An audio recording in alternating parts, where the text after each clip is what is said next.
گناہ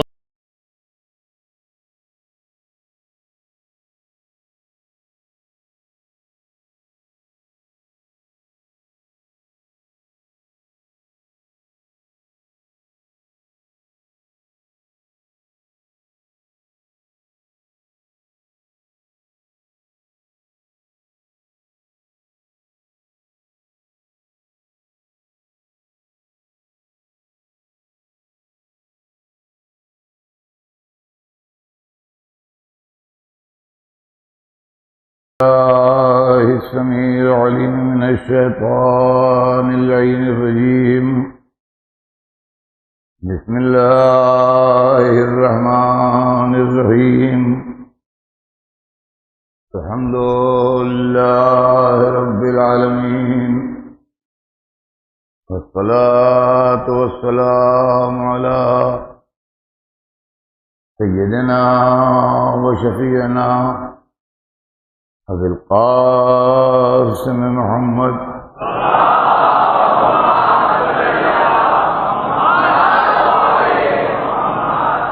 وآله الطيبين الطاهرين المعصومين، ولعنة الله على أعدائهم أجمعين من يومنا هذا إلى يوم الدين. أما بعد فقد قال الله سبحانه تبارك وتعالى في كتابه المبين وهو أصدق الصادقين. بسم الله الرحمن الرحيم. والعصر إن الإنسان لفي خسر إلا الذين آمنوا وعملوا الصالحات فتواصوا بالحق وتواصوا بالصبر. صلوات بھیجنا.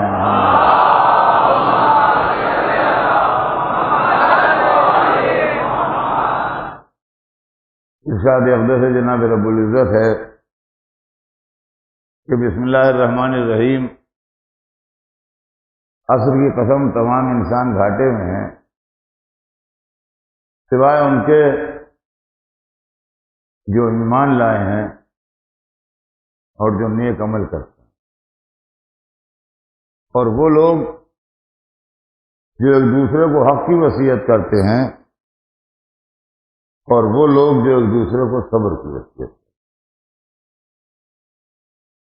سلسلہ بیان ذہن عالی میں ہے اور میرا موضوع بھی ذہن میں ہوگا. میرا موضوع ہے انسانیت. انسان کے اندر کچھ فطرتیں ہوتی ہیں اور کچھ عادتیں ہوتی ہیں. جو عادتیں ہیں وہ باہر سے آتی ہیں، جو آدمی میں پڑ جاتی ہیں. فطرت وہ ہے جو اس کا نیچر اس کو دیتا ہے اور اس کی فطرت اس کو دیتی ہے. فطرت کے جتنے بھی تقاضے ہیں وہ ہر انسان کے اندر موجود ہیں. اس میں رنگ و نسل، خاندان، علاقے کی کوئی قید نہیں. فطرت کے تمام تقاضے ہر انسان کے اندر موجود ہیں، اور وہ چیزیں جو انسان کی فطرت کا جز ہیں اس کے اوپر کسی مذہب کو حق نہیں ہے کہ پابندی لگائے. یہ ذہن میں رکھیے گا. ہماری عادتوں پر تو مذہب روک لگا سکتا ہے مگر ہماری فطرت پر مذہب روک نہیں لگا سکتا. یعنی مذہب یہ کہہ سکتا ہے کہ شراب نہ پیو، اس لیے کہ شراب ایک عادت ہے، لیکن مذہب یہ نہیں کہہ سکتا کہ پانی نہ پیو، اس لیے کہ پیاس لگنا فطرت ہے. مذہب یہ تو کہہ سکتا ہے کہ حرام نہ کھاؤ، اس لیے کہ یہ ایک قسم کی عادت ہے حرام خوری.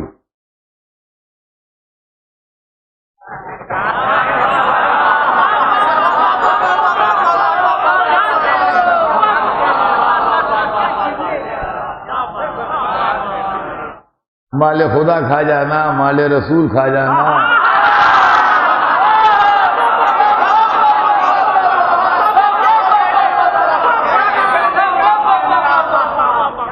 مال امام کھا جانا، اپنے بھائی کا مال کھا جانا، اپنے عزیز یا دوست کا مال کھا جانا، تو اسلام اس کو تو منع کر سکتا ہے کہ رزق حرام سے بچو، لیکن اسلام یہ نہیں کہہ سکتا کہ کھانا نہ کھاؤ، اس لیے کہ کھانا کھانا جو ہے وہ فطرت ہے۔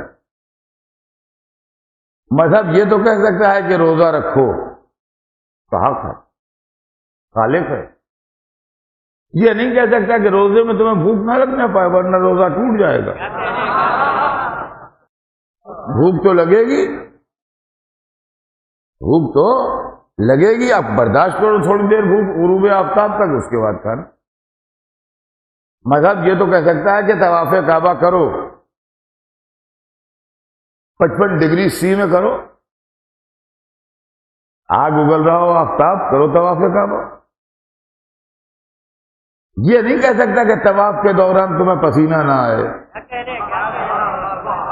اگر پسینے کا ایک قطرہ بھی نکل آیا طواف میں تو پھر سے طواف کرو۔ کیوں؟ پسینہ نکلنا فطرت ہے، لہذا اس کے اوپر پابندی نہیں لگ سکتی۔ یہ انسانیت کی فطرت کی بات میں نے اس لیے کی ہے کہ بعض لوگ مذہب کے نام پر فطرت پر پابندی لگانا چاہتے ہیں، اور وہ یہ کہتے ہیں کہ رونا حرام ہے۔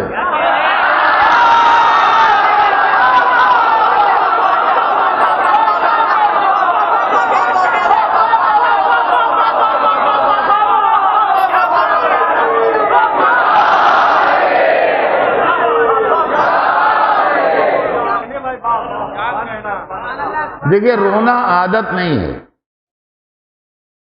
رونے کا تعلق کسی کے مرنے سے بھی نہیں ہے، یہ بھی واضح رہے۔ رونے کا تعلق جذبہ محبت سے ہے۔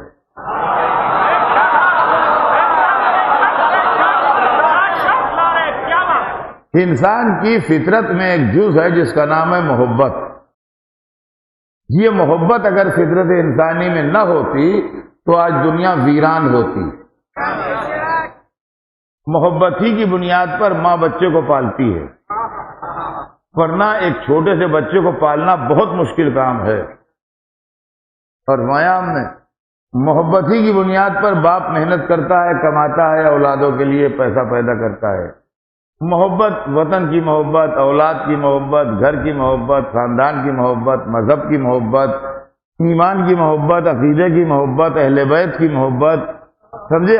ہر چیز کی تہ میں محبت کی کار فرمائی ہے۔ تو محبت جو ہے وہ انسان کا ایک جذبہ ہے اندرونی، جو اللہ اس کو دے کے پیدا کرتا ہے، جو اللہ اس کو دے کے پیدا کرتا ہے، وہ بعد میں نہیں آتا، اس کے اندر پیدا ہوتا ہے، وہ لے کے محبت پیدا ہوتا ہے۔ اس کی دلیل یہ ہے کہ چھوٹا سا بچہ، چند مہینے کا، 3-4 مہینے کا بچہ اپنی ماں سے مانوس ہوتا ہے، ہر ایک کی گود میں روتا ہے، ماں کی گود میں جا کے چپ ہو جاتا ہے۔ یہ ایکسپلین نہیں کر پاتا ہے، مگر خاموشی سے بتاتا ہے کہ مجھے اس سے محبت ہے۔ فرمایا ہم نے۔ تو یہ معاملہ جو ہے، یہ محبت آدمی فطرت میں لے کے پیدا ہوتا ہے۔ تو بہت سی چیزوں کا تعلق محبت سے ہے، پرورش اولاد کا تعلق محبت سے ہے، روٹی روزی کمانے کا تعلق محبت سے ہے، مذہبی امور کی انجام دہی کا تعلق محبت سے ہے۔ ہر چیز کے اندر محبت جو ہے وہ کام کر رہی ہے۔ تو رونے کا تعلق بھی محبت سے ہے، اور ہنسنے کا تعلق بھی محبت سے ہے۔ خوشی اور غم، یہ 2 جذبے ہیں انسان کے اندر، ان دونوں جذبوں کا رشتہ جو ہے وہ جا کے محبت سے جڑ جاتا ہے۔ فرمایا ہم نے، آپ کے کسی عزیز کو کوئی بہت بڑا عہدہ مل گیا، ان کا بڑی خوشی ہوئی۔ یہ خوشی کیوں ہوئی؟ اس لیے کہ آپ کو اس سے محبت تھی، وہ اس مرتبے تک پہنچا، اس لیے خوشی ہوئی۔ کسی عزیز کا انتقال ہو گیا تو بہت غم ہوا، یہ غم کیوں ہوا؟ اس لیے کہ محبت ہے. تو آنسو جو ہے وہ محبت کی دین ہے. آنسو جو ہے وہ محبت کی دین ہے. اب وہ لوگ جو کہتے ہیں ہمارے دل میں چونکہ حسین کی محبت ہے لہذا واقعات کربلا سن کے آنسو نکلتے ہیں، یہ نکالے نہیں جاتے ہیں.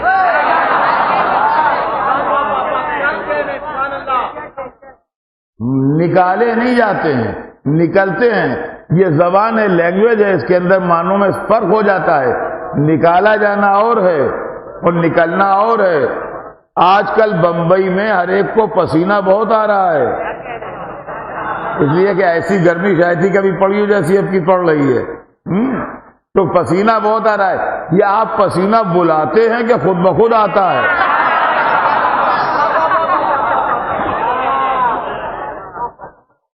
پسینہ بلایا نہیں جاتا.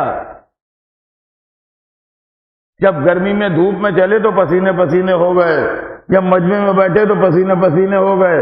معلوم پسینہ آتا ہے. تو پسینہ آنا کوئی چیز نہیں ہے، اصل مسئلہ گرمی ہے. گرمی کم ہو جائے پسینہ آنا بند ہو جائے گا. تو حسین پر رونا کوئی چیز نہیں ہے، اصل شے محبت ہے. یہ تو ان لوگوں کے لیے پڑھا میں نے جو کہتے ہیں رونا حرام ہے. اب اپنے لوگوں کے لیے بھی سن لیجئے. یہ باتیں کہتے ہیں آنسو کیا بخشوا دے گا؟ ایک آنسو بخشوائے گا کیسے؟ آنسو نہیں بخشوائے گا، محبت بخشوائے گی.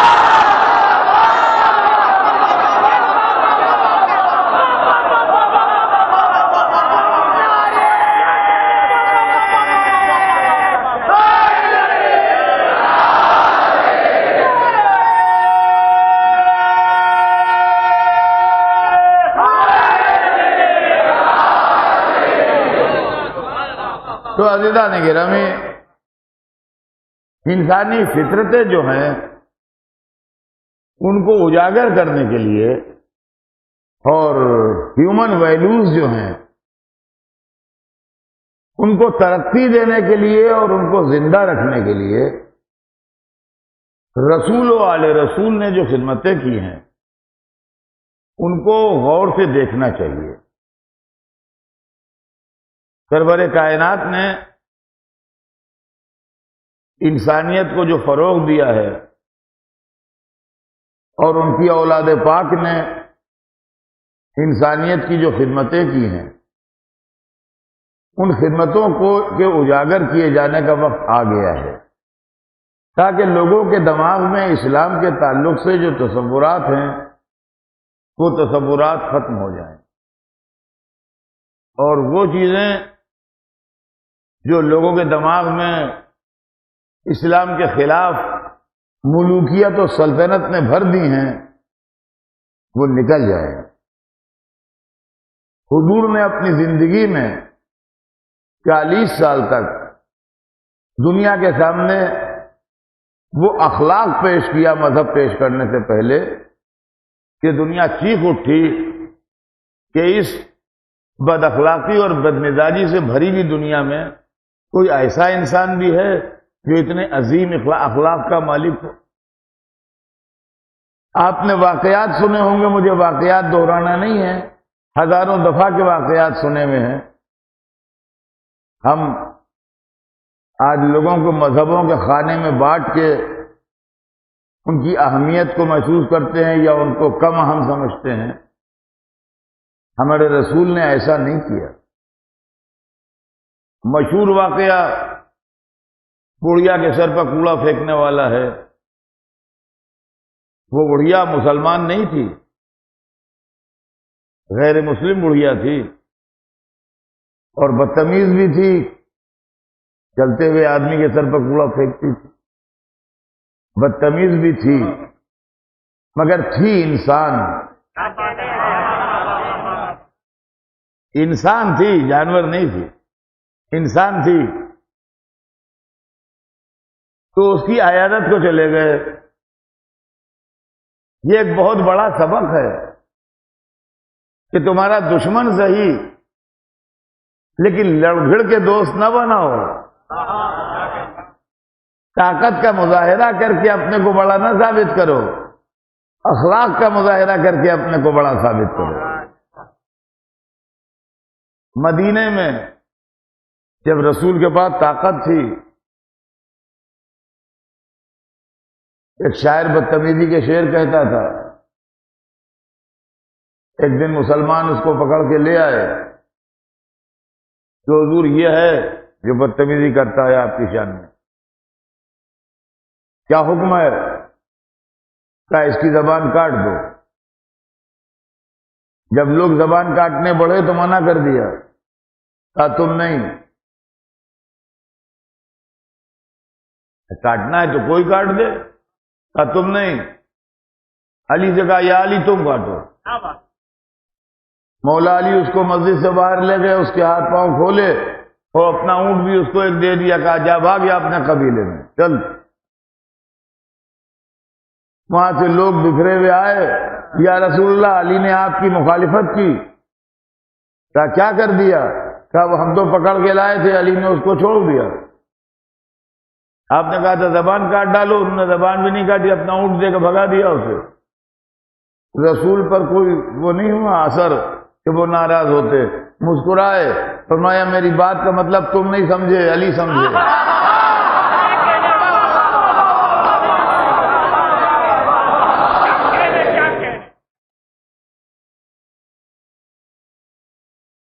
اب یہ بھی سمجھ لیجئے، دیکھیے یہ تاریخی واقعہ ہے، ہسٹوریکل ہے، اس کے پیچھے ایک پورا قصیدہ ہے بیک گراؤنڈ میں، جو دوسرے دن وہ مسلمان ہوا ہے اور کہہ کے لایا ہے، وہ الگ معاملہ ہے، وہ اس وقت مجھے پڑھنا نہیں ہے، کئی دفعہ یہاں پڑھ بھی چکا ہوں۔ لیکن ایک بات یہ بھی ہے کہ علی پر رسول کو اعتماد کتنا تھا کہ ہم کہیں نہ کہیں ہمارا مطلب یہ سمجھیں گے۔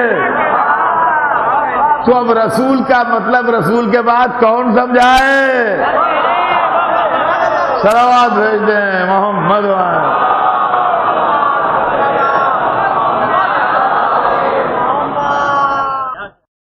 عزیزان گرامی، انسانیت کے ویلوز کو سمجھیے کیا ہیں۔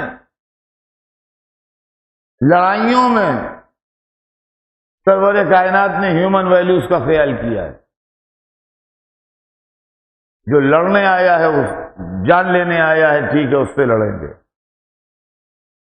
لیکن جو جان لینے نہیں آیا ہے اس سے لڑائی نہیں ہوگی، وہ امن میں رہے گا۔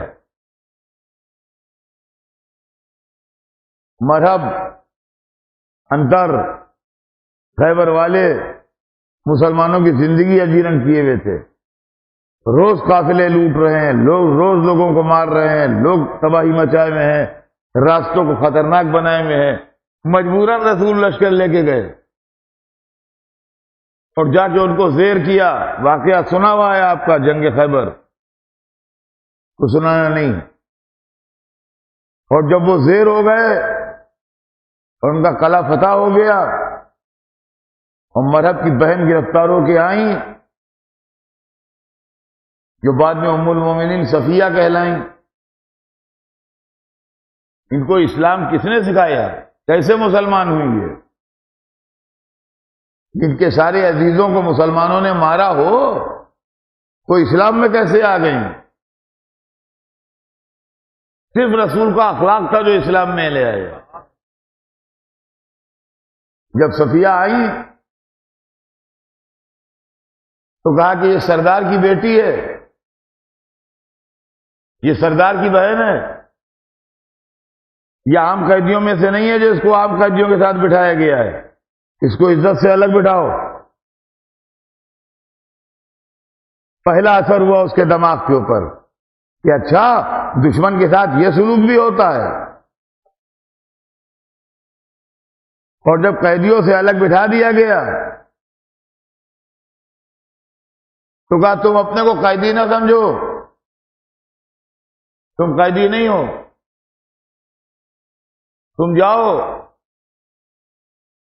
ہم سے لینا چاہو رقم بھی لے لو اور جیسی زندگی چاہو گزارو۔ مسلمان ہونے کی بات نہیں ہے کہ کلمہ پڑھ لو۔ کہاں ہیں وہ لوگ جو کہتے ہیں اسلام ود سورڈ؟ تلوار چمکتی ہے مگر ہر ایک پر نہیں چمکتی ہے، جو تلوار چمکائے اس پر چمکتی ہے۔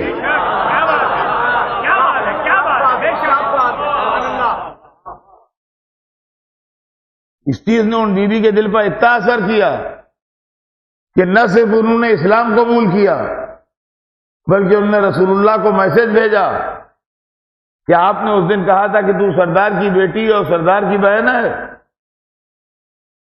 کہا ہاں مجھے یاد ہے میں نے کہا تھا۔ کہا تو میں چاہتی ہوں بقیہ زندگی جو میری باقی ہے وہ سردار کی زوجہ بن کے گزاروں۔ لیا مجھے آپ اپنے عہد میں قبول فرمائیں۔ یہ تھی وہ بیوی جو تاریخ میں ام المومنین صفیہ کے نام سے لکھی ہوئی ہے۔ فرمایا یہ رسول کے اخلاق سے مسلمان ہوئی ہیں، اخلاق کی تلوار سے کاٹا ہے، لوہے کی تلوار سے نہیں۔ اور عزیزان گرامی میں پڑھ چکا ہوں یہاں مجھے یاد ہے، مگر لوہے کی تلوار بھی چلی ہے تو ہیومن ویلیوز کی حفاظت کر کے چلی ہے۔ علی صفیہ کا بھائی مرب جب علی سے لڑنے آیا تلوار لے کے دوہرے اسلحے لگا کے، تو علی نے جھپٹ کے اس پر وار نہیں کر دیا، پہلے اس کے سامنے اسلام پیش کیا، پہلے اس کے سامنے اسلام پیش کیا۔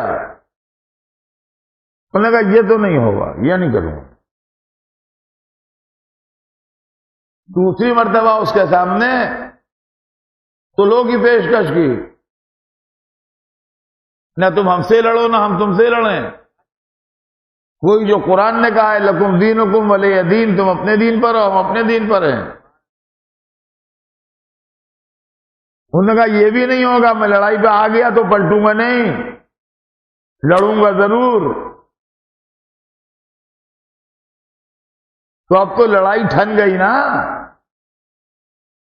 اب ہوگی تو تاریخ بتاتی ہے کہ اس کی دایا نے یا اس کی ماں نے بچپن میں اس نے خواب دیکھا تھا کہ شیر نے اس کو پھاڑ ڈالا ہے، تو وہ کاہنہ تھی، عورت تھی، ایسٹرولوجسٹ تھی، جس کو اس نے خواب بتایا تھا۔ انہوں نے کہا دیکھ حیدر کے نام والے آدمی سے نہ لڑنا، نہیں تو مارا جائے گا۔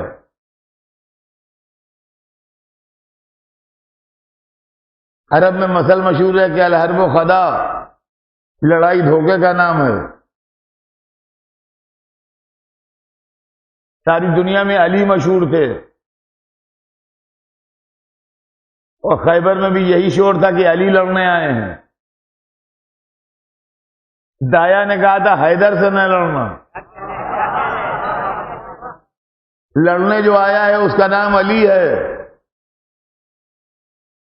تو اب لڑائی میں کوئی ڈر تو نہیں ہے نا۔ کیا کہنا میرے مولا کی شرافت کا کہ تلوار نکالنے سے پہلے اپنا نام بتا دیا۔ آپ تاریخ کے اندر مولا علی کا وہ شعر پڑھیے جو انہوں نے رجز میں پڑھا ہے کہ انا الذی سمتنی امی حیدرا، میں وہ ہوں جس کی ماں نے اس کا نام حیدر رکھا ہے، میں وہ ہوں جس کی ماں نے اس کا نام حیدر رکھا ہے۔ سنا دیا کہ میں حیدر ہوں، یہ سمجھ کے لڑنا۔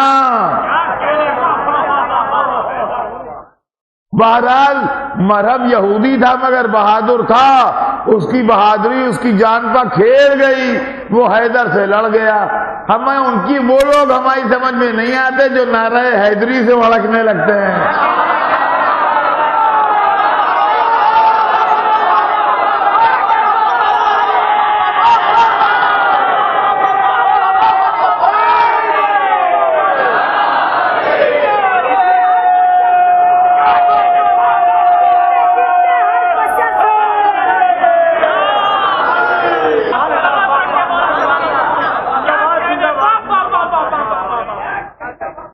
دیکھیے جو انسانی ضروریات ہے میں پہلے پڑھ چکا، جو نیچر ہے اس پر پابندی نہیں لگ سکتی، لہذا کھانا سب کے لیے ہوگا، کھائیں گے سب، اس کے اندر فرق نہیں رہے گا کہ کون کس مذہب کا ہے کون کس خاندان کا ہے۔ پانی سب پیئیں گے، اس کے اندر رنگ و نسل و مذہب و خاندان کا فرق نہیں رہے گا۔ لباس سب کے لیے چاہیے، گھر سب کے لیے چاہیے، دوا سب کے لیے چاہیے۔ سوچئے اسلام نے کیا کیا کیا ہے۔ میں نے جھلکیاں دکھائی ہیں، میرے پاس وقت بھی کم ہے۔ یہ رسول کی حیات طیبہ تھی جس کی جھلکیاں میں نے دکھائی۔ اب آئیے علی کی حیات طیبہ سنیے۔ انسانیت پر علی کے احسان۔ صفین کی لڑائی میں، صفین کی لڑائی بھی اسی دریائے فرات کے کنارے ہوئی ہے۔ یہ تاریخی اعتبار سے آپ سن لیجئے، یہی فرات کا دریا بہتا ہوا ادھر سے آیا ہے کربلا تک۔ تو علی کے لشکر سے پہلے شام کا لشکر پہنچ گیا تھا وہاں، اور ان کی پرانی عادت پانی روکنے کی ہے۔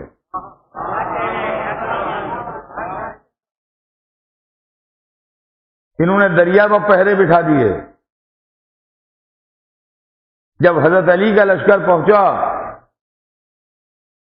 تو ظاہر ہے کہ لشکر تھا پورا، اس کے ساتھ پانی بھی ہوگا۔ جب پانی ختم ہو گیا تو مولا علی کے لشکر والے پانی لینے دریا پر گئے، تو ان لوگوں نے پانی لینے سے روکا اور پانی لینے سے منع کیا۔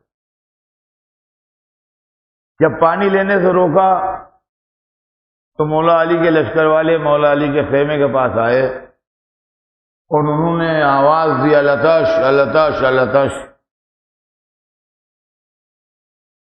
تو مولا خیمے سے نکلے، فرمایا کیا بات ہے؟ تا مولا دشمن کے لشکر نے دریا پر قبضہ کر لیا ہے، وہ ہمیں پانی نہیں لینے دے رہا۔ علی نے ایک جملہ فرمایا کہ گھاٹ چھین لو، گھاٹ چھین لو۔ یہ کہہ کے خیمے کے اندر تشریف لے گئے۔ تاریخ لکھتی ہے کہ علی کے اس کہتے ہی حسن فوج کی ایک ٹکڑی لیے ہوئے گھاٹ کی طرف بڑھ گئے اور گھاٹ پر قبضہ کر لیا۔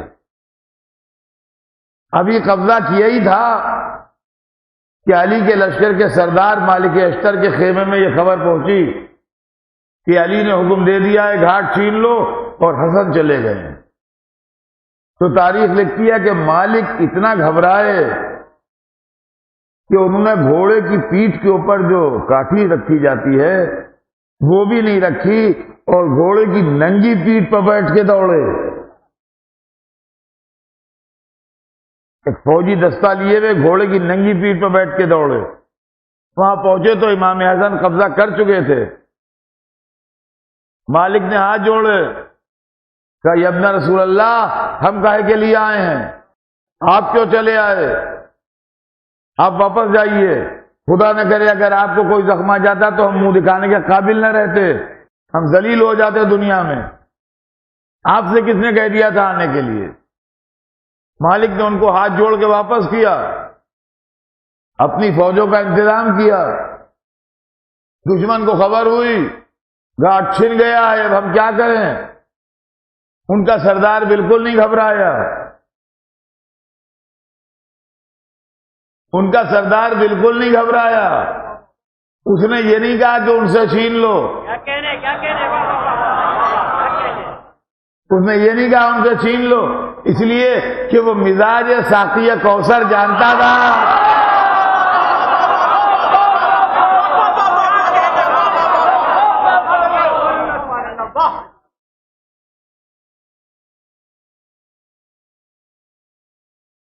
مالک ایک فوجی سردار تھے، علی تھے، تو گھبرایا نہیں، نہ نروس ہوا۔ انہیں 25-50 آدمیوں کو بلایا، تو کہا علی کے خیمے تک چلے جاؤ اور وہاں جا کے لطش چلاؤ، جب علی نکلیں گے تو کہنا آپ کا لشکر پانی نہیں دیتا، وہ پانی کھلوا دیں گے۔ تجویز کامیاب ہوئی، ان لوگوں نے جا کے چیخنا شروع کیا، علی خیمے سے نکلے گا، کیا ہوا گھاٹ تو تم چھین چکے ہو؟ کہا ہم آپ کے فوجی نہیں دشمن کے فوجی ہیں۔ کہا کیا ہوا تمہارے ساتھ؟ کہا آپ کے لشکر والے پانی نہیں لینے دے رہے ہیں۔ علی نے حکم بھیجا کہ گھاٹ کسی کا نہیں رہے گا، گھاٹ سے دونوں پانی لیں گے۔ دیکھیے یہ ہے ہیومن ویلو، زندگی، پانی نہیں بند ہوگا دشمن پر بھی، چاہے ہمیں قتل کرے مگر پانی نہیں بند ہوگا۔ عزیزان گرامی، یہ اسی واقعے کی معراج تھی جو حور کو پانی پلایا گیا ہے۔ اب آئیے کھانا کھلانا، اتنا کھلایا انسانوں کو کھانا، اس گھر والوں نے فوڈ، غذا انسانی ضرورت ہے، انسانیت کی پکار ہے کھانا، خود فاقے کر کے کھلایا، خود جو کی روٹیاں کھا کے کھلایا، خود پیٹ پر پتھر باندھ کے کھلایا، اتنا کھلایا کہ قرآن بول اٹھا کہ وہ یتیمون الطعام علی حبہ مسکینا و یتیما و اسیرا، یا اللہ کی محبت میں کھلاتے ہیں مسکین کو، یتیم کو، اسیر کو۔ قرآن نے کہیں پر ان کا مذہب واضح نہیں کیا کہ مسکین کس مذہب کا تھا، یتیم کون تھا، اسیر کون تھا، معلومہ انسانیت کو کھلا رہے تھے، قرآن میں آیت آ رہی تھی۔ صلوات بھیجتے ہیں محمد۔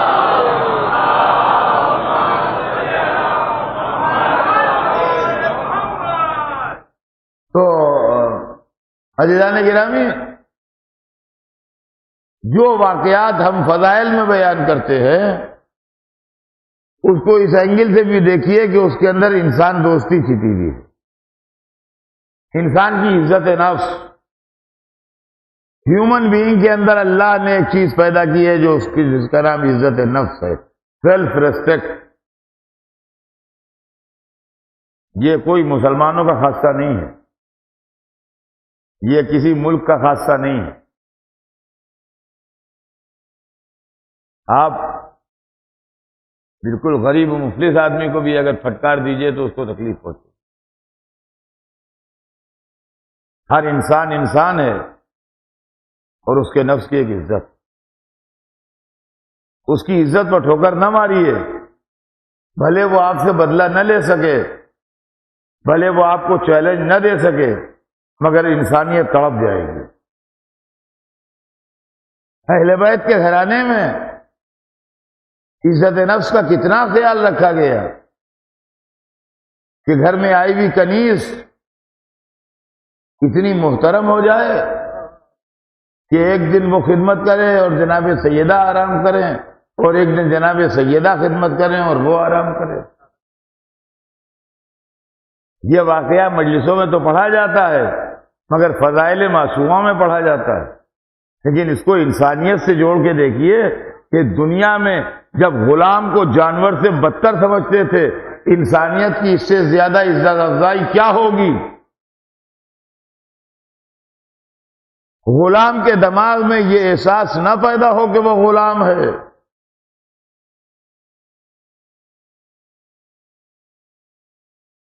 آپ بہت بڑے سیٹ صحیح، آپ کی فیکٹری میں، آپ کے کارخانے میں ہزاروں آدمی کام کرتے ہوں، آپ کسی آدمی سے کہہ دیجئے کہ ہمارا نوکر ہے، یہ ہمارا نوکر ہے، یہ وہ ہے آپ کا نوکر، مگر اس کے دل کو ٹھیس لگے گی۔ ہے تو ضرور آپ کا نوکر، لیکن 4 عزت دار آدمی بیٹھے ہوئے ہیں آپ کے پاس صوفوں پر، ہم نے ہاں یہ ہمارا نوکر ہے، اسی کے منہ پر کہہ دیجیے، کیا بننا لے گا آپ کا؟ نوکری چھوڑ کے فاقے تھوڑی مرے گا۔ لیکن اگر آپ نے اسی جملے کو بدل کے کہہ دیا کہ یہ بھی ہماری کمپنی میں کام کرتے ہیں، لیکن بات وہی ہے، سب جانتے ہیں کہ اونر آپ ہیں، یہ بار بار اعلان کی ضرورت نہیں ہے۔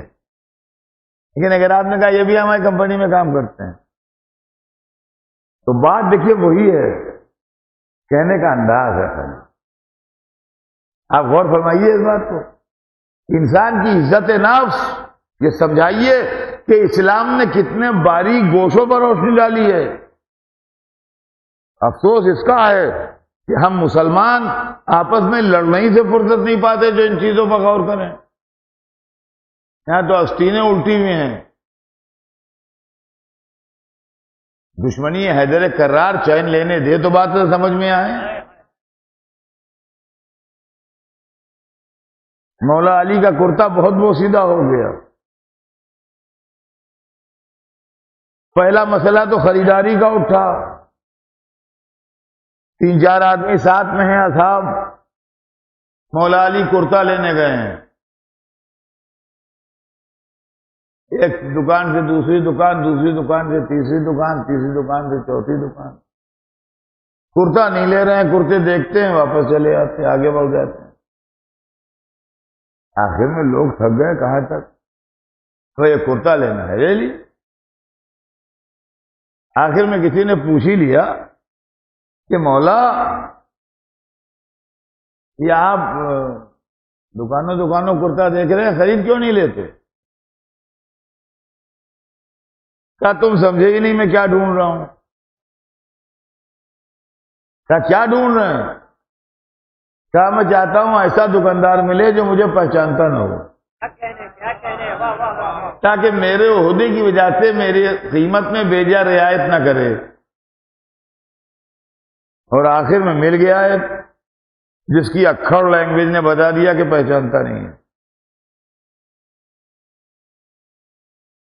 بارگیننگ میں اس کے لہجے نے بتا دیا پہچاننا نہیں کون ہے، اسی سے خرید لیے 2 کرتے، ایک اچھا تھا، عمدہ تھا، مہنگا تھا، ایک سستا تھا۔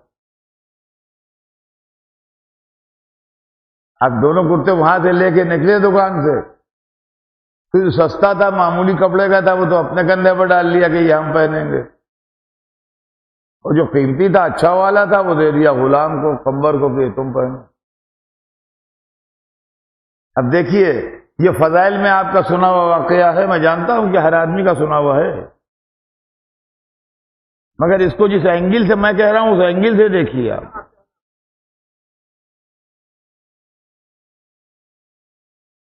پھر حیرت ہوئی لوگوں کو، کیا یا علی کرتا بدل گیا ہے؟ آپ نے اپنا والا اس کو دے دیا، اس کا والا لے لیا۔ کیا نہیں بدلا نہیں ہے، میں نے سمجھ بوجھ کے دیا ہے، بدلا نہیں ہے، میں نے جان بوجھ کے اس کو دیا یہ کرتا۔ کیوں تعجب ہے؟ کیا آپ نے معمولی کرتا خود لے لیا، اچھا کرتا غلام کو دے دیا؟ ہمارا جیسا کوئی ہوتا تو کہہ دیتا ہم غلام کو اچھا کھلاتے ہیں، اچھا پہناتے ہیں، ہم پھٹے آلو نہیں رکھتے اپنے غلام۔ کرتا تو پہنتا عمدہ، مگر جب تک اس کے پاس چلتا وہ کرتا اس کو احساس غلامی ستاتا رہتا، احساس غلامی ستاتا رہتا کہ یہ عمدہ کرتا میرے آقا نے اس لیے دیا ہے کہ میں غلام ہوں۔ قربان جائیے علی کے، عجب جملہ کہا، مسکرانے لگے کہ لگے میں بوڑھا ہوا کچھ بھی پہنوں، وہ جوان ہے، اس کے پہننے کے دن ہے، وہ جوان جہان آدمی ہے وہ پہنے، میرا کیا ہے، میں بوڑھا آدمی میں اپنے، یہ بھی میرے لیے ٹھیک ہے۔ دیکھا آپ نے، یہ ہیں علی، انسانیت کے ویلوز کو اوپر اٹھانے والے، انسانیت کو فروغ دینے والے، انسانیت کی عظمت کو بلند کرنے والے۔ یہ پہچانیے علی کون ہے۔ غریبوں کے دروازے پر جا کے کھانا پہنچا رہے ہیں، یتیموں کی مدد کر رہے ہیں اور انسانیت کی بنیاد کے اوپر فیصلے کر رہے ہیں۔ عزیزان گرامی، ضرورت اس بات کی ہے کہ ہم ان چیزوں کو دنیا کو دکھائیں اور پڑھے لکھے لوگوں کو، اسکالرز کو، دانشوروں کو متوجہ کریں۔ مولا علی نے پورا دستور حکومت بنا کے دیا تھا مالک اشتر کو، جو نہج البلاغہ میں آپ کے خط کی شکل میں موجود، چھپا ہوا میٹر ہے، جس کا چاہے دیکھ لے، ہر گھر میں قریب قریب نہج البلاغہ، ترجمہ بھی کئی زبانوں میں ہو چکا ہے۔ پورا دستور حکومت دیا ہے۔ وہ دستور حکومت مجھے نہیں سنانا ہے اس وقت، نہ اس کے سنانے کا وقت ہی ہے۔ اس کے اندر سوسائٹی کے جتنے طبقے ہیں، جتنے کلاسز ہیں سوسائٹی کے، ہر ایک کے لیے وصیت کی ہے کہ ان کا یہ خیال رکھنا ہے، ان کا یہ خیال رکھنا ہے، ان کا یہ خیال رکھنا، ہر ایک کے لیے۔ وہ پڑھیے کبھی فرصت ہو۔ مجھے صرف اس میں سے ایک جملہ سنانا ہے جو میرے موضوع کے اندر آتا ہے، انسانیت کے موضوع کے اندر۔ مولا علی نے مالک کو خط لکھتے وقت یہ لکھا ہے کہ مالک، میں تمہیں ایک ایسے علاقے میں بھیج رہا ہوں جہاں تمہیں دو طرح کے لوگ ملیں گے۔ ایک اخ لک فی الدین، ایک وہ ہوں گے جو تمہارے مذہبی بھائی ہوں گے۔ سمجھ گئے آپ؟ مذہبی بھائی یعنی مسلمان۔ اخ لک فی الدین، یا مذہب میں تمہارے بھائی ہوں گے، اور شبیہ لک فی الخلق، یا صورت و شکل میں تمہارے جیسے ہوں گے، یعنی جیسے تم انسان ہو ویسے وہ بھی انسان ہوں گے۔ لہذا جو مذہب میں تمہارے بھائی ہوں گے ان کا خیال مذہبی بنیاد پر رکھنا، اور جو صورت شکل میں تمہارے جیسے ہوں گے ان کا خیال انسانی بنیاد پر رکھنا۔ عزیزان گرامی، یہ مولا علی کا ارشاد آج بھی چمک رہا ہے تاریخ کے اندر۔ یہ اور بات ہے کہ ہم ان ارشادات کو بھلائے بیٹھے ہیں اور ہم نے اس سے پورا فائدہ نہیں اٹھایا ہے۔ آج پھر میں چلتے چلتے کل کے لیے آپ کو عنوان دے کے جا رہا ہوں۔ آج وقت تمام ہوا، بات اسی منزل پر تمام ہوگی، لیکن کل کے لیے میں عنوان دے رہا ہوں آپ کو کہ جن حالات سے اسلام گزر رہا ہے اور جن حالات کا ملت مسلمہ شکار ہے، اور جو صورت اس وقت عالمی ہے، اس کے پیش نظر علماء اسلام کا بھی یہ فریضہ بنتا ہے اور اسلامی دانشوروں کا بھی یہ فریضہ بنتا ہے اور اسلامی اسکالرز کا بھی یہ فریضہ بنتا ہے کہ وہ اپنی تصویر دوسروں کے سامنے صاف کریں۔ وہ ہر چیز کو یہ کہہ کے نہ ٹال دیں کہ مسلمانوں کے ساتھ زیادتی ہو رہی ہے۔ کیا ہر چیز حکومت ہی کرے؟ ہم نہیں کریں گے۔ ہمارے محلے گندگی کا شکار ہیں، ہم میں اتنا سیوک سینس نہیں ہے کہ اپنے محلوں کو صاف رکھیں۔ سرکاری عملہ ہے تو صاف کرے، ہم دروازے ہی پر کوڑا ڈالیں گے، جبکہ ہمارا مذہب کہتا ہے کہ نظافت جو ہے وہ ایمان ہے۔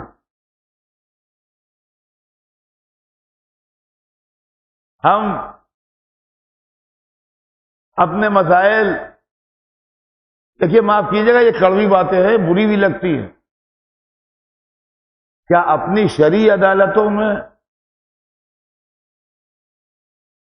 اپنی فقہی طریقوں سے نہیں حل کر سکتے؟ جو طلاق کے مسئلے اور اس کے مسئلے لیے ہوئے کورٹ میں جاتے ہیں. آپ کا قانون شرع تو موجود ہے اور ہر مسلک کے علماء موجود ہیں فیصلہ دینے کے لیے. جو بھی ہیں آپ اپنے عالم سے جا کے پوچھیے، وہ عالم کے فیصلے پر عمل کیجیے. پہلی غلطی تو آپ ہی کرتے ہیں.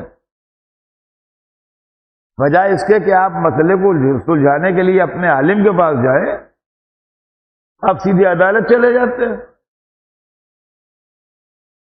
عدالت جب فیصلہ کرتی ہے تو آپ روتے ہیں کہ سول کورٹ میں ہمارے مداخلت ہو رہی ہے، پرسنل لا میں ہمارے انٹرفیئرنس ہو رہا ہے، حکومت ہمیں جینے نہیں دے گی. ارے آپ خود ہی جینا نہیں چاہتے.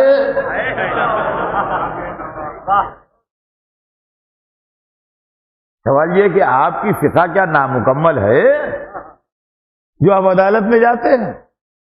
یا تو یہی فیصلہ کر دیجیے کہ دین رسول نامکمل ہے اور کورٹ مکمل ہے، لہذا وہاں جاتے ہیں. نامکمل کے پاس جانے سے کیا فائدہ؟ اور اگر مکمل ہے تو آپ کو اس پر بھروسہ نہیں. تو عزیزان گرامی، ہم جو کریں وہ ٹھیک ہے اور جو دوسرا کرے وہ غلط ہے. یہ کون سی عادت ڈال لی ہے؟ یہ رونے بچے والی عادت کہاں تک چلے گی؟ کہ مٹھائی بھی دو تب بھی رو رہا ہے، بہلاؤ تب بھی رو رہا ہے، سڑک پہ لے جائے گھماؤ تب بھی رو رہا ہے، وہ راضی نہیں ہے. تو ڈاکٹر کہتے ہیں یہ اندر سے بیمار ہے. یہ جو رویا کرتا ہے یہ مٹھائی اٹھائی کے لیے نہیں روتا، یہ بہانے بناتا ہے. یہ اندر سے بیمار ہے، اس کا علاج کرائیے باقاعدہ. جب ٹھیک ہو جائے گا تو نہیں رویا کرے گا. عزیزان گرامی، یہ دشمنی اہل بیت کی بیماری ایسی لگ گئی ہے. صلوات بھیج دیں محمد.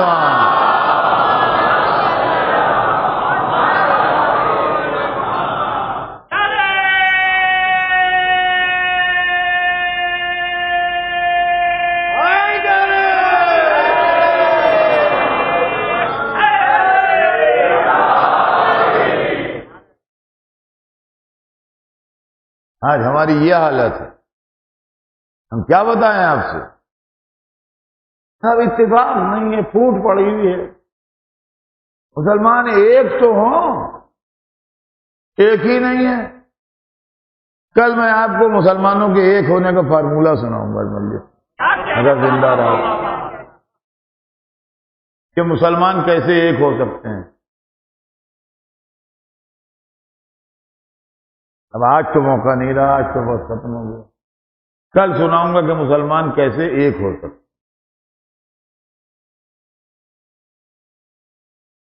وہ ٹھیک ہے کہ ڈاکٹر اقبال نے کہا ہے کہ ایک ہی صف میں کھڑے ہو گئے محمود و ایاز، مگر جب نماز تمام ہو گئی تو محمود محمود ہے، ایاز ایاز.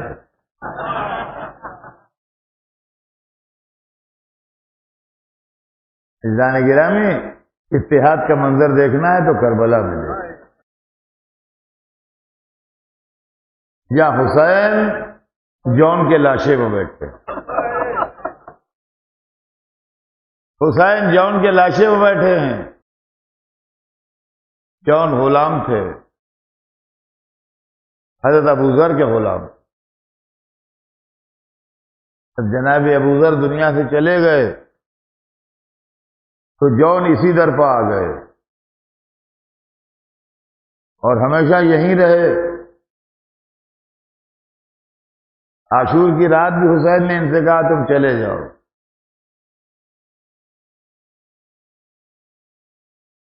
کیا مولا زندگی بھر تو آپ کے یہاں پلے ہیں، اس وقت آپ کو چھوڑ کے چلے جائیں. خدا کرے ہمیں صحرائی درندے کھا جائیں اگر ہم جائیں تو. اور جب عاشورے کے دن اجازت لینے آئے تو پھر حسین نے منع کیا، جون تم تو ہمارے یہاں آرام کرنے آئے تھے، جان دینے تھوڑی آئے تھے.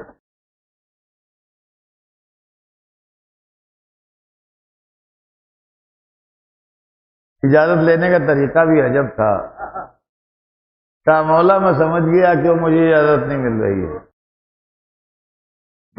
میرا رنگ کالا ہے نا.